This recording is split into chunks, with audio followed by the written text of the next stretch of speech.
Conclusion. Twitter marketing success is not as hard as you think. Seriously, there are lots of people who are in their teens who make millions of dollars every year on Twitter. There are lots of companies located all over the world that find clients from Twitter. There are many home-based entrepreneurs such as yourself or digital marketers who make quite a comfortable living promoting online stores on Twitter. What accounts for these individuals' success? It is actually quite simple. They chose to be systematic and methodical. You have to have a system. You can't just do things by the seat of your pants.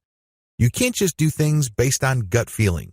You have to have a way of proceeding because such systems teach you what to look for, how to respond when you find certain facts, and how to optimize your system. You have to be methodical. This means that you cannot put the cart before the horse. You have to follow the proper sequence. You have to look at the right signals. These two factors, system and meticulousness, flow together. It takes quite a bit of time to master this, but eventually you will get it if you put in the time. You have to pay your dues. Nobody will do it for you. I wish you nothing but the greatest Twitter marketing success.